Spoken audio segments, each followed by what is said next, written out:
Alors, Cheikh, vous dites que les prédicateurs venus de Qom se sont rendus en Tunisie pour détruire votre travail, et dans le même temps, vous acceptez de façon favorable une invitation de Qom, et vous allez jusqu'à envisager l'équivalence de votre cursus zaytounien là-bas.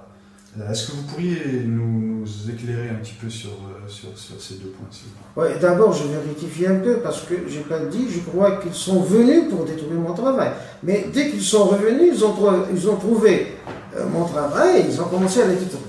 Et d'ailleurs, j'ai dit que je n'ai compris qu'il était derrière tout ça que par la suite. C'est-à-dire, lorsque je suis arrivé en Iran, j'ai compris qu'eux, ils étaient derrière ça. Jusqu'à la fin, je croyais que c'était vraiment des salafistes ou bien des frères musulmans mal informés, tout ça. Mais j'avais quelques soupçons, oui, mais pas des preuves.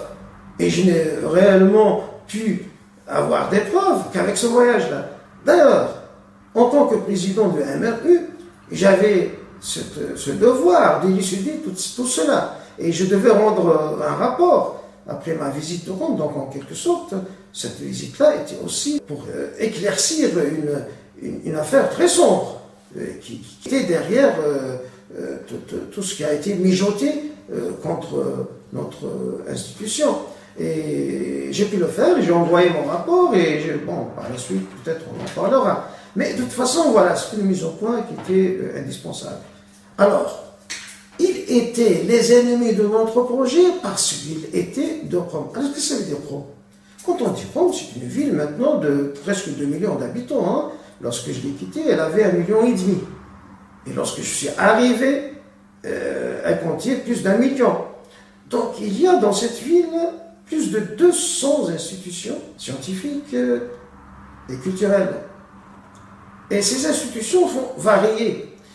Il y a même là le fief du soufisme interdit. Lors de mon absence entre 2001 et 2006, j'ai su qu'ils ont détruit leur fief. Lorsque je suis revenu en 2006, je l'ai trouvé détruit. Et il y a le centre de propagation de tout ce qui est culturel dans le pays, hein, parce que c'est le centre névralgique. Bien sûr, c'est là où est l'institution chiite. Ça, c'est la majorité écrasante des institutions appartiennent à l'institution chiite, mais à des degrés différents. Il y a les réformateurs qui occupent une toute petite place marginale, et il y a les conservateurs qui occupent la place prépondérante.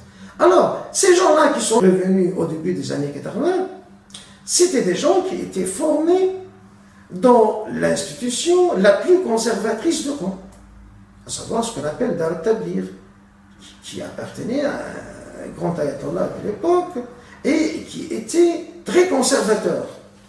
Et ce conservatisme, c'est-à-dire être chiite, safawi, refusiste à 100%, qui croit que tous les apôtres avaient apostasié, et qui attribue toutes les turpitudes aux femmes des prophètes. Ce schisme-là, très sombre, et prôné par ces institutions conservatrices, c'est ce schisme-là qui était le bienvenu en Tunisie. Et c'est avec l'accord du gouvernement tunisien que ces gens-là sont revenus. Et celui qui a fait des études à Dar al-Tablir, il a trouvé le poste d'enseignant de persan dans la Zaytounia de Tunisie, c'est-à-dire la nouvelle université qui a hérité le nom de la Zaytounia. Donc, c'était là nos adversaires. Ce sont qui voulaient faire l'importation d'une autre religion. Ce qui s'est passé en parallèle, lorsque j'étais invité, par qui j'étais invité? J'étais invité par le fameux Cheikh Ibrahimi, quelqu'un qui connaissait 6 langues, y compris l'arabe parfaitement, qui a été chassé par la suite parce qu'il était réformateur, et qui a été chassé par la suite. C'est l'année qui suivait l'année de mon arrivée. Il a été chassé de son poste lorsque les conservateurs ont mis la main sur l'institution qu'il a fondée, qui est Markaz al-Alam al-Ulum Islamiyya, le centre mondial des sciences islamiques. Voilà. Il a fondé en 1991. Et j'ai assisté à la fondation. Et j'ai été invité à l'occasion de cette fondation. Alors, il voulait quoi par ce centre? Par ce centre, il voulait se détaxer de cette accusation qu'il connaît très bien, juste titre auparavant, c'est que ce pays-là, l'Iran, il ne fait que propager le chiisme conservateur réfusiste. Ce centre-là a été créé pour échapper à cette accusation. Et donc, il avait bien besoin d'autres visages que ceux qui étaient formés par l'institution traditionnelle. Donc, ils ont fait appel non seulement à moi, à d'autres personnes. Bien sûr, il y a des gens qui répondent favorablement, il y a des gens qui ne répondent pas favorablement. Personnellement, si j'avais l'opportunité de partir en Égypte, je n'aurais pas accepté. Mais j'étais dans l'obligation d'accepter. Mais voilà, c'était quand même une offre. Et donc, il y a donc comment on dit, une convergence des intérêts, pas plus. Eux, ils avaient besoin de quelqu'un qui ait fait un cursus zaytounien complet. Pourquoi? Parce que dans sa tête, le fondateur, je ne parle pas de ce qui s'est passé par la suite, dans sa tête, le fondateur, il voulait enseigner aux Malikites le malikisme et aux Chafiites le chaféisme.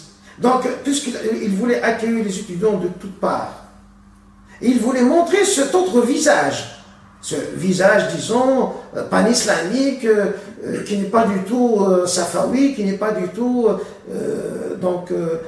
fanatique et tout ça. Donc il avait besoin de ça. Donc j'ai eu l'occasion de rencontrer un Azhari, un cheikh qui venait de l'Azhar. Je ne vais pas dire son nom maintenant, peut-être qu'il serait gêné, mais tous ceux qui étaient là-bas, ils le connaissent bien, il est reconnu. Par la suite, il est parti en Syrie. Je pense qu'après la Révolution, il est revenu en Égypte. J'ai trouvé là-bas. Je ne sais pas d'ailleurs s'il est chiisé ou pas.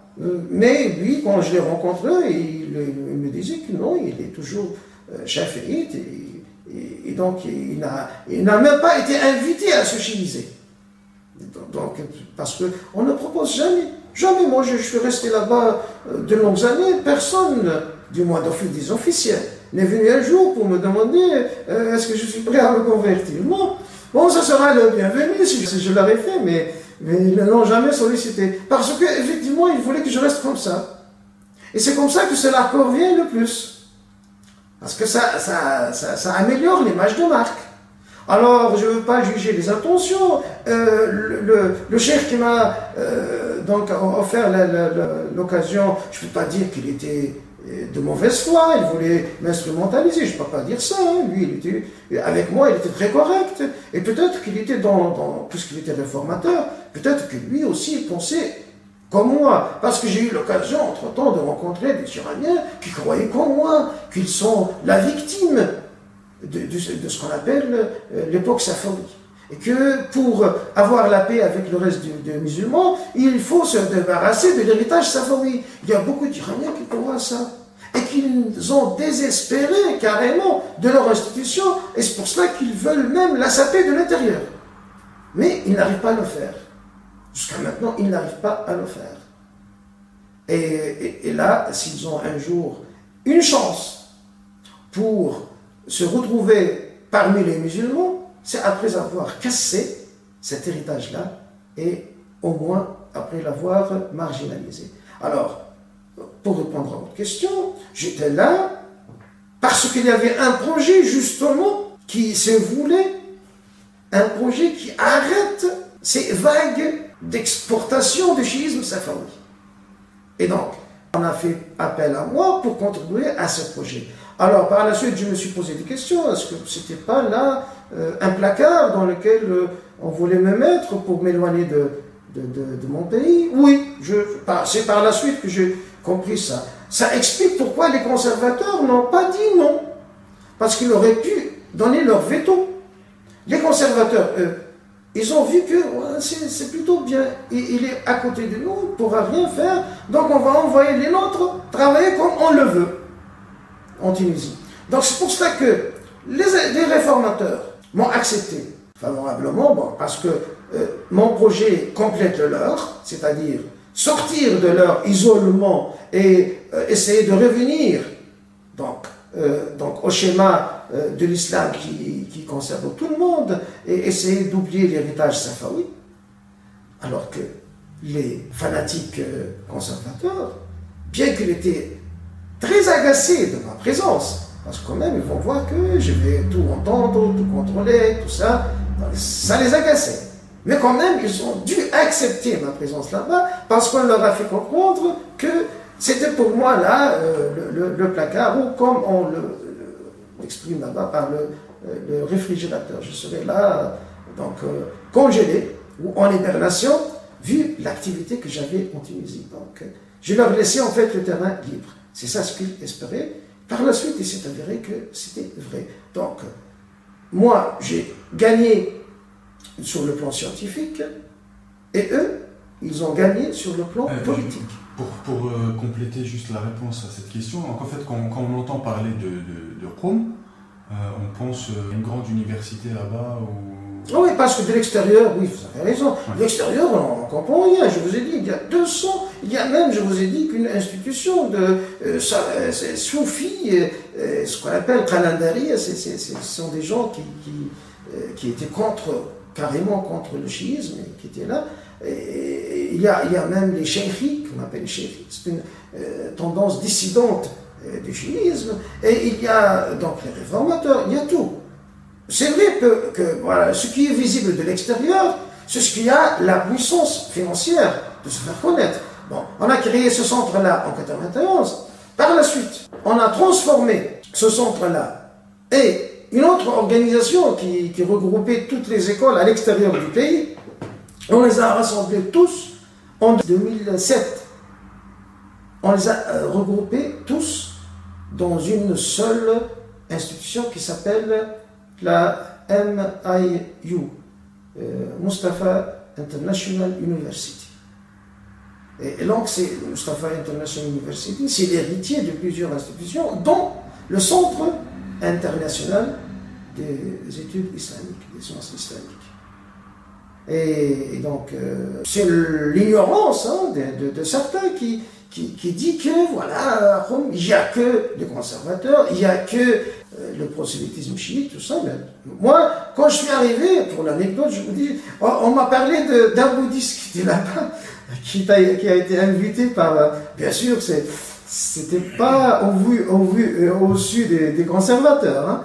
Certains l'ont invité pour leur expliquer certains chapitres du bouddhisme dans le contexte d'un cours de religion comparée. On a fait appel à un bouddhiste. Je ne l'ai pas rencontré, bien sûr, mais c'était juste avant mon arrivée. Et là, je vous ai parlé, j'ai trouvé un chafiite azhari, et j'ai rencontré le fils de la plus grande tariqa soudanaise aussi, et qui était là pendant 3 ou 4 ans. Et on a voulu l'instrumentaliser, il a compris ça, il est reparti chez lui. Et son père, il m'a dit, personnellement, c'était un ami, il a dit, mon père commande 5 millions de Soudanais. Et je l'ai trouvé là aussi. Donc, c'est pas ce qu'on propage de l'extérieur, de par l'ignorance. Non, c'est plus varié que ça, c'est plus diversifié. Et croyez-moi, si c'était aussi sclérosé que certains le croyaient, est-ce qu'il aurait une chance de réussir sur le plan international? Vous voyez maintenant, ils ont réussi à mettre la main sur toute la région. C'est justement parce qu'il était ouvert. Et parce qu'il avait des gens de partout dans le monde qui venaient là-bas, il avait des échanges avec tout le monde. Et surtout, qu'il finançait les sunnites, plus qu'il ne finançait même les chiites. Donc tous les mouvements sunnites, à commencer par les Palestiniens, jusqu'au dernier mouvement reculé des montagnes de Nigeria, et ils trouvent leur financement où? C'est là.